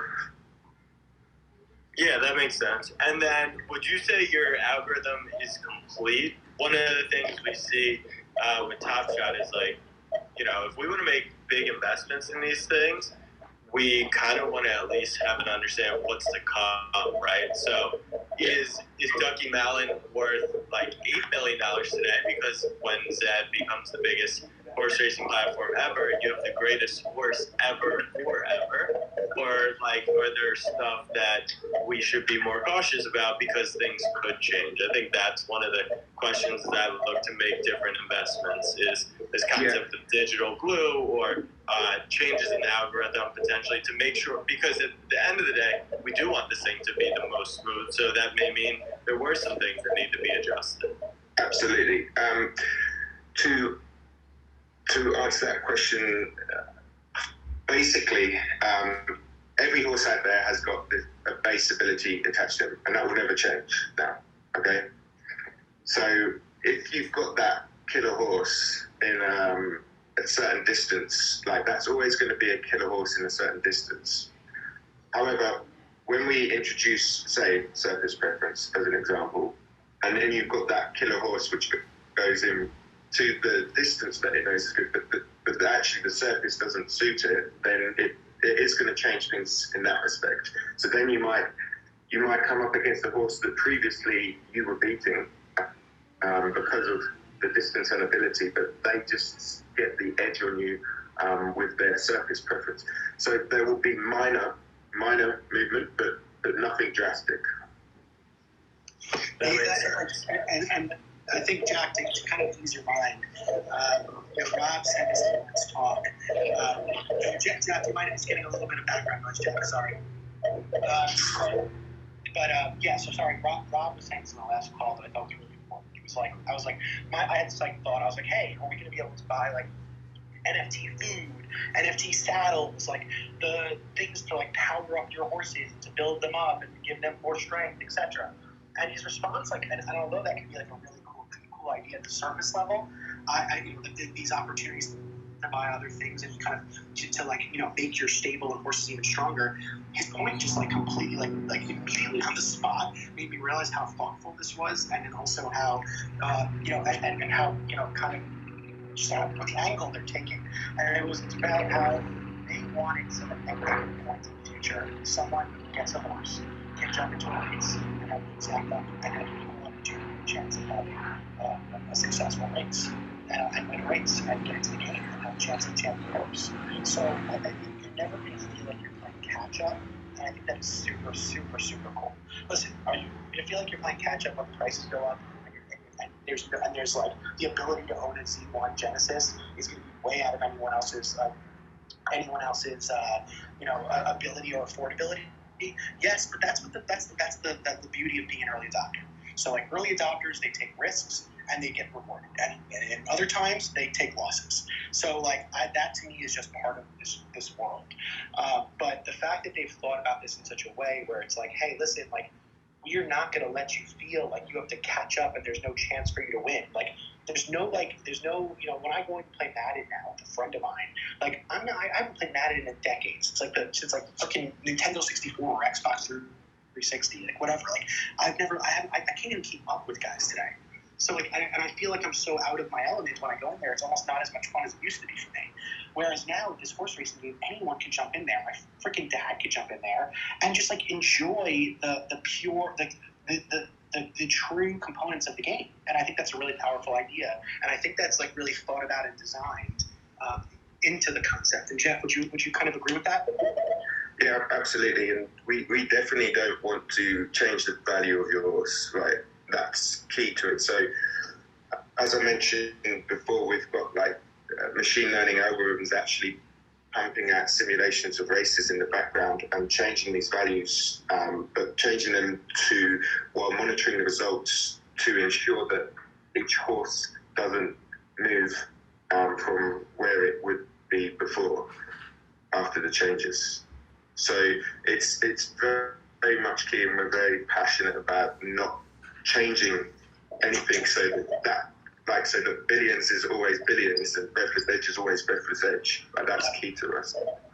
All right, so we got about, we're gonna wrap this up at 7 o'clock, guys. So we got 15 minutes left. Let's see if there's any other questions. So if people want to jump up, or I don't know, Josh, if you're able to bring people up, if someone wants to ask a question or request to come speak, feel free to request to come speak. I don't know if Josh, you're able to do this. Okay, cool. Let's take some questions. So if you have questions, you got pretty much everyone you possibly, well, not everyone, but you have some really good people up here that can help you answer some questions about the song. So I don't know if there's anyone up here yet, but feel free to jump in if you so choose. Yeah, while we wait for a question, I just wanted to add, and Adam, you might be able to speak to this as well, that we've been seeing since the last drop, the Z10s, kicking ass. No on doubt. The track. So to speak to that point, Rob's point, that we want everybody to be able to come in at the lowest level possible, but still experience success, and that heroes, the underdog, possible, but still experience success, and that heroes, the underdog journey, which we love in sports, again speaks back to that emotional connection. Totally.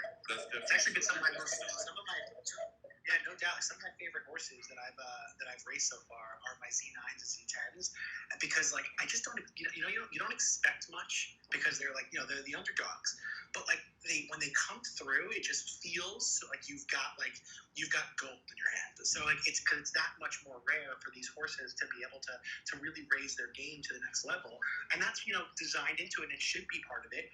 But when they do, but the fact that they can raise their game and reach the next level is like that's the hope that's needed to make everyone feel like they have a chance at this, and I think that's such a powerful concept. It's the hero's journey, Drew. It's the hero's journey. No doubt. Tim, I just bumped you up. You had a question? Yeah, absolutely.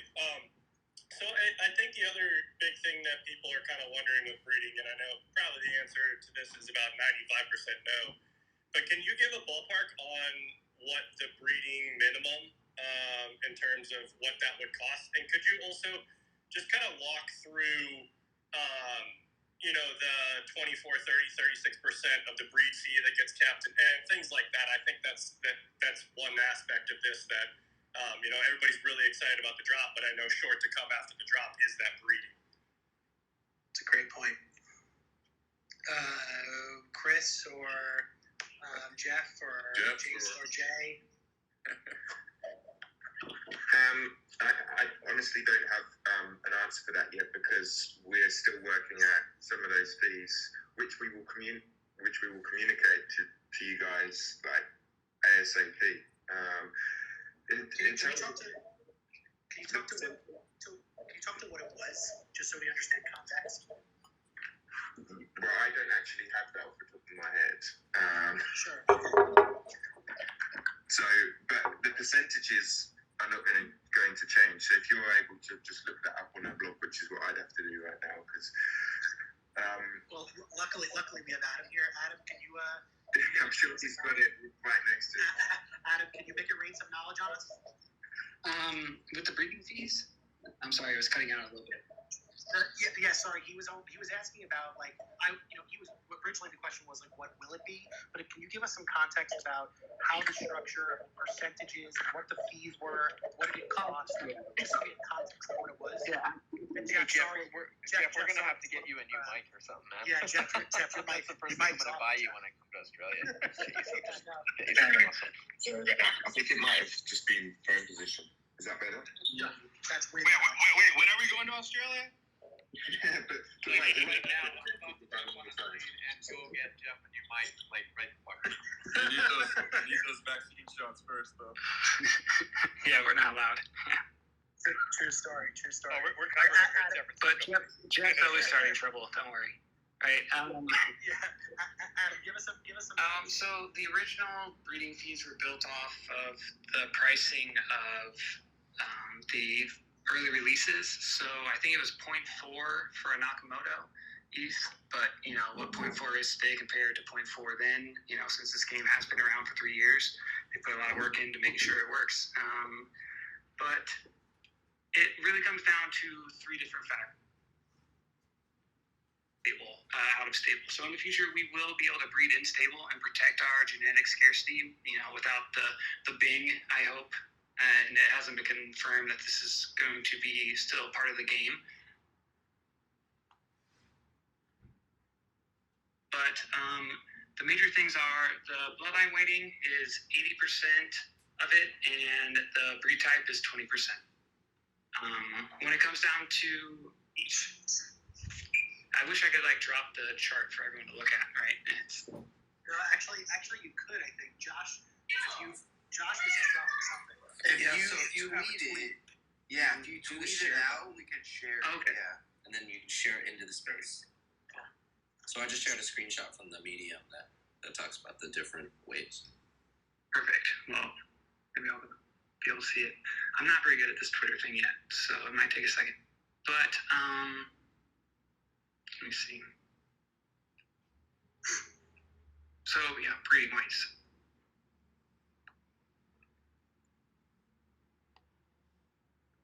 All right. Is that it, Adam? Sorry. Oh yeah, you got more. Are you guys able to see this breeding weights, breed types, and stable weightings chart? I'm not able to see it, but Josh, you can see it.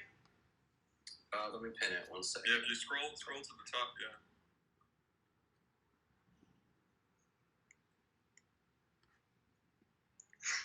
So can you explain it? Because some people are just not. Yeah, I just want to make sure that maybe they could see it, perhaps. All right, so the bloodline and breed types go to 80-20. Nakamoto's, naturally, since they are the rarest and the purest genes, are going to be 180%, compared to a Buterin that is 15%. So there's definitely a range that creates a scarcity within a bloodline. So not only is there scarcity built into the genesis breed, but the pricing structure also creates scarcity, just because it's easier to breed a Buterin, right? Just because of genetic algorithms and the amount of population thing. I can get into that later. But so breeding a Buterin being cheaper as it is a really good deal compared to breeding a Nakamoto. As we talked about earlier, Breathless Edge is one of the best horses in the game, but not a lot of good legendary horses coming off him, if any.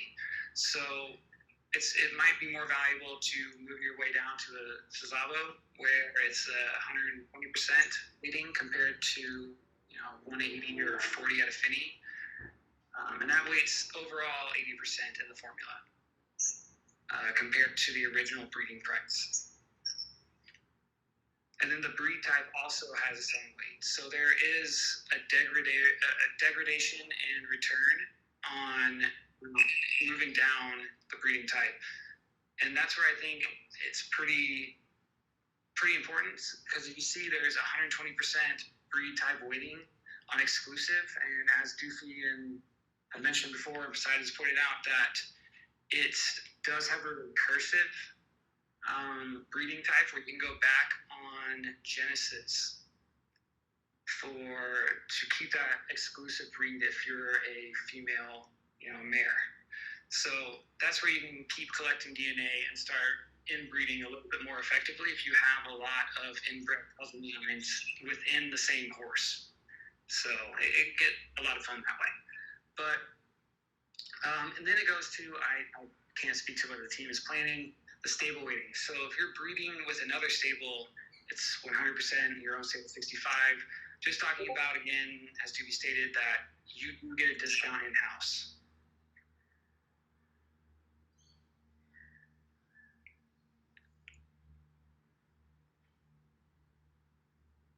And then there's also changes in the amount of time that you put a horse into stud, into the formula. Got you. Okay, cool. So this is a ton to this, which is so cool. And I guess it sounds like the team is gonna probably give us a heads up on all of the new nuances. So I assume this information will all be coming. Josh, who's the next question? Craft Trading. I just want you to ask a question. Yeah, appreciate it. Thanks for having me on. So my question, one of the more fascinating aspects, and there's a lot to be fascinated about what's said, but is the DES token and what that could possibly mean. And specifically, yes, I guess I'm so happy you just asked that question, because I was meaning to talk about it, and then we pivoted away. I forgot about it. Continue. Go ask that question. And Jeff, I hope you're getting ready, buddy. I know there's a lot of ambiguity, and I know you don't want to reveal too much yet, but one thing that I think would be so cool, and just if you could talk about the possibility of it, but is democratizing decision making within the platform, like using DES tokens to help get that user feedback and actually make decisions about the platform. Oh boy. Okay, Jeff, can you jump back in with your terrible mic? How's my mic now? Is this better? It's not bad. Okay. Well, obviously we've spoken about how we, the community comes into our decision making so much already, and before we make a lot of our product decisions, we do go in and trawl through lots of insights and comments that we've captured, because we collect them all in the database and then refer back to them to ensure we are really building the right thing at the right time. But yeah, as for DES and democratizing it, like actually having a vote, this is something we're talking about, and it's something I'm really passionate about, because as we move deeper into the blockchain space, having a DAO, having that sort of setup is, embracing it that one step further.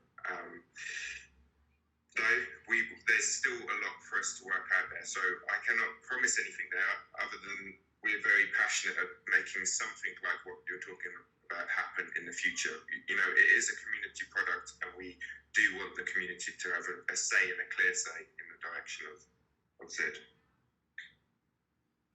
Thank you. Thank you for letting me ask the question. Awesome, buddy. Who do we got next, Josh? Anyone else? Let me see. We have a couple others that requested. Let me bump them up and see what they got. Cool. And we got about 5 minutes left, guys. We'll take maybe 2 more questions, and then we'll break, and then we'll go get lost and do some races. I have a question, which is the Class 1 $5 race. Looks like it disappeared all today. Is that a temporary thing, or is that permanent? I actually noticed that as well. But since that's been brought up here, I'm going to go ahead and drop that in Slack. They're usually really good with that. I know we got a couple of complaints about the Class 3 pricing a couple of weeks ago, and I dropped it into the devs, and they fixed it in like 5 minutes. Like, they're awesome, and they're really understanding, so I'll go ahead and do that now. Nice. Thanks, Jay. Thanks, Jay. Matthew, did you have a question? Yeah, I have a couple. First of all, hey, everyone. Thanks for having me.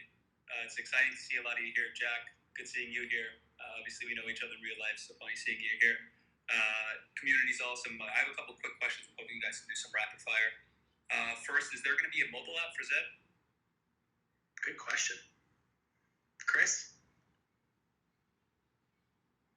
I'll answer one thing. There is a mobile app currently on the Android store that lets you load up your stable and walk your horse around in AR. It's really fucking cool. You got to try it. It's awesome. I know. I wish I could do that. Unfortunately, on my iPhone. Me too. Chris, any thoughts on on a mobile app that like replicates the potentially the racing experience and stuff like that? Is that possible? It is a possibility, but without confirming or denying anything. There's multiple reasons why an app would be super cool. But one of them that I'm chasing is fidelity. So, right now you'll notice our 3D experience, like whether you view the horse in 3D or you race, it's all built on WebGL, so using 3JS technologies. JavaScript, which is pretty fascinating in its own right, because you can just jump in anywhere with a good internet connection and you can see this. Oh, no doubt. It definitely has its benefits, but I exactly. know where you're going. Exactly. But for us, again, back to the metaverse and to the stuff that that tickles me, fidelity is key. It's what all these big Unreal, Epic Games, Unity, they're all chasing fidelity, and as we grow, we want to chase it too. Bringing in more realism and making these horses, again, living and breathing is the key. So definitely in the future, I could foresee, without confirming anything, the possibility of a downloaded application, so we can actually adhere to that fidelity. I hope that helps. Awesome. My second question is, will the Zed marketplace, will zed.run have a marketplace like similar kind of to how Top Shot has one, where trades are on the website itself rather than some third-party marketplace or even an escrow like we've seen?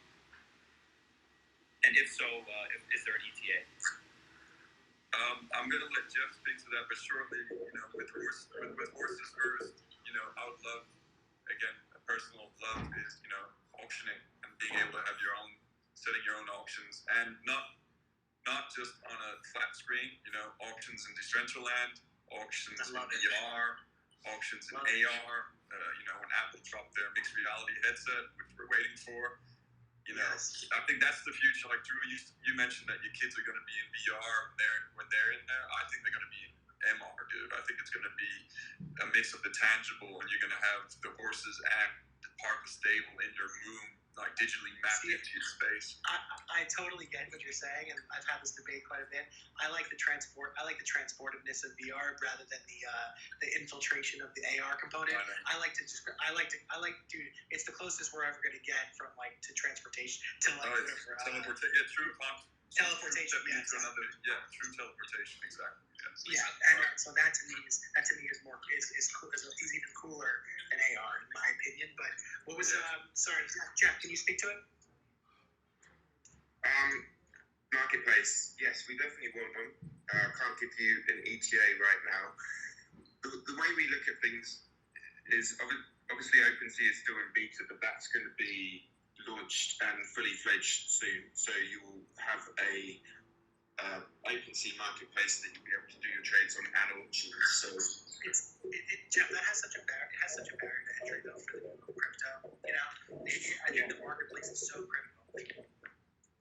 Okay, yeah, I mean, absolutely, and it is on the roadmap, but it's not as high up there as some of these features which we feel are going to add more value in the short term, like more variety of races, leaderboards, and obviously early breeding out. So it's a prioritization thing.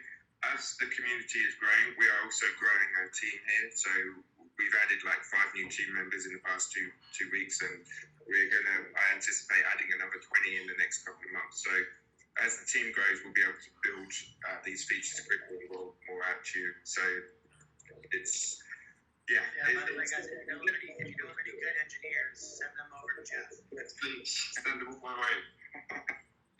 Thanks for answering those questions. I still have a couple more. I was hoping I could go rapid fire. So I guess for the Zed team, there's going to be more races per hour. For example, the reason I ask is I have a couple of horses in Class 2 that are specifically good at 2,400 meter races, but I find it pretty difficult to find enough races for them to race in. And I was hoping, to see whether there would be more races specifically in that class at that distance, or whether it's random or how that works, and if it's something you guys are interested in doing, making more races per class. Yes, we do want to make more races per class. So currently, the way that races come up is it's all automated, and it randomly picks a location and a distance, and then we just set the price. Now, we could put in a range of more of these random scheduled races with different prices, or even the same price, just to give more variety. And we've put a couple more in recently, but we should definitely put more in. However, we're also building like a more advanced administration panel so that we can go in there and tweak all of this setup on the fly. And then the next iteration for that would be to build a bit of a machine learning model which actually looks at which races are filling quicker and then ensures that the right races are opening up to satisfy demand. Awesome. So then on top of that, my next question is if there will be bigger prize pools. So just to speak a little on that, we have a horse called Dancing Render that we purchased last week. Fantastic horse. It netted about $1,000 in its past couple of days, which we're really thrilled about. But we're thinking, since this horse is specifically good at the 2,400 meter races, if there's a possibility in the future for there to be higher prize pool races. How big do you guys want them? As big as you can make them. I'm looking forward to sponsored prize pools. So, I want to see Atari come in and be like, "Hey guys, we're doing $10,000 prize pool." I think we're going to see some bigger. Listen, we're all now investing a lot more in the horses, so I think that the races and the breeding are going to catch up. Yeah, I mean, I'm all for bigger races, bigger prize pools, and it's definitely on the roadmap. But I'll see what we can do in the short term to satisfy that demand. I guess, but yeah, there's a lot on the roadmap to really build that out as well. Awesome, Jeff. You're fantastic. All right, guys. My last question is just on the allocation of the desk currency. You guys mentioned that they're going to go to the Genesis horses. Does that mean all Genesis horses are treated equally? For example, if Buterin and a Nakamoto would get the same allocation, or is that different per bloodline? I believe it will be different per genotype. So yes, per bloodline as well. Thanks, Jeff. All right, guys. So we're past 7 o'clock, so I'm gonna start to wrap this. So listen, guys. Everyone, we got the drop coming up on Friday. I know in New York it's up, I think, at 5 p.m. LA and West Coast, I think it's 2 p.m. I don't know, do the math for everything else. But so we'll have the drop on Friday. They're doing the drop a little differently, where they're going to be dropping it in intervals of every 30 minutes. So we're going to drop off now. Guys, if you need any extra, if you need a horse and you don't have one yet, feel free to shoot me a DM. I bought a bunch of extra ones. I've been giving them out to my friends and selling them out to friends, etc. Because I just bought a bunch in bulk because I knew a lot of my friends don't understand the crypto world. So if you need one, feel free to DM me. I pretty much only have like Z4s and Z1s through 4s left, so it's pretty much only the premium ones left. But I want to make sure we get as many people into the community as possible. Guys, thanks so much. We're doing these on Clubhouse, we're doing them on Twitter, we're doing them on Upstream. So feel free to come and keep talking Zed.run with us. And thanks everybody for coming and participating. It was a lot of fun. Cheers. Cheers, everyone. Thanks. Together, Josh.